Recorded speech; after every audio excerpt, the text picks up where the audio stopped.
Welcome everybody, my name is Marie-Claire Ross from Digicast Productions. We're here today at the Melbourne Safety Show to interview some safety experts. Our first expert today is Kevin Jones. He's a freelance writer, he's an editor of the Safetyatwork blog and a safety advisor currently doing safety advising work at the Department of Transport. Kevin is going to be talking to us about safety trends and also workplace safety communication. Welcome, Kevin. Thank you very much. Nice to be here. Now, our first question for you, it's a bit of a controversial one.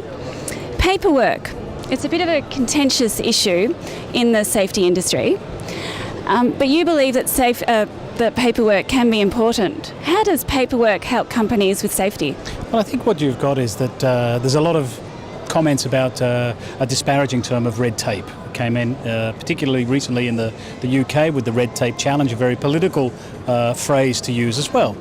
But what you've got is that there has to be some degree of paperwork in any system to show the evidence. And you can't have evidence-based decision-making without the evidence, and sadly that evidence requires research, paperwork and documentation.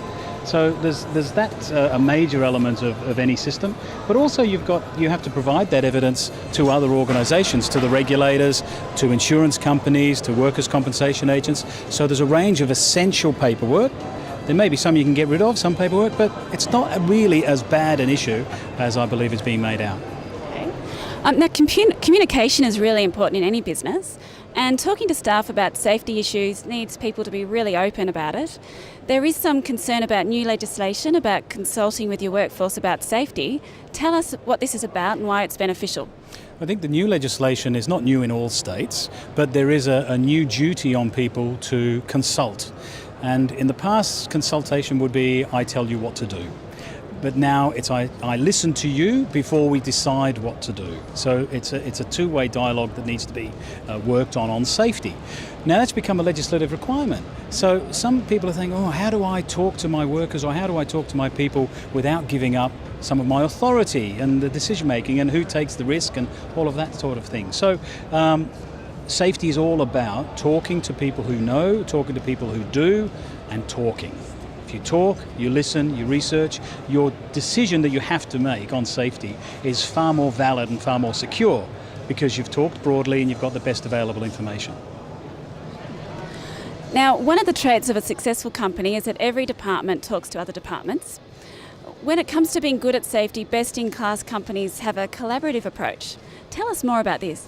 Well, many companies of large and small size work in silos, HR, OHS, operations, transport, all of that sort of thing.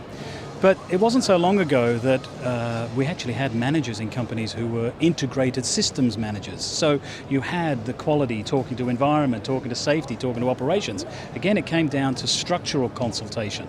So you actually had your people, your experts, your knowledgeable people talking to each other, listening to each other. As a result, whether you had one person as the focus, the counterpoint for that integrated system, or whether you had a team, it didn't really matter because the information that was being given to auditors and CEOs and suppliers was consistent, uniform and well-founded.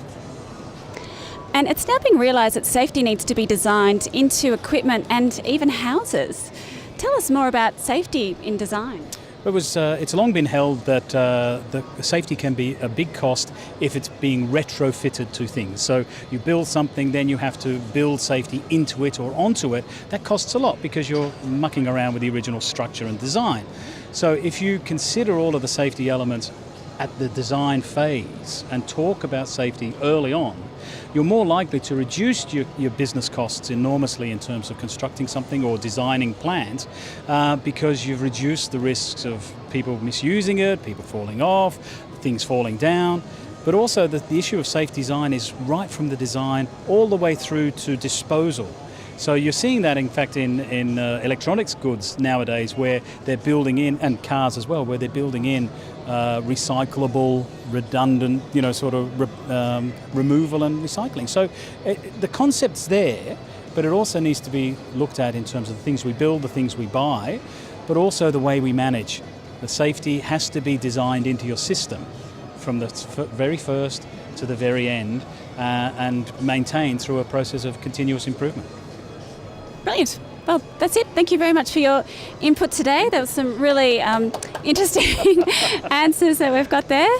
Thank you very much. Thank you for your time. Lovely.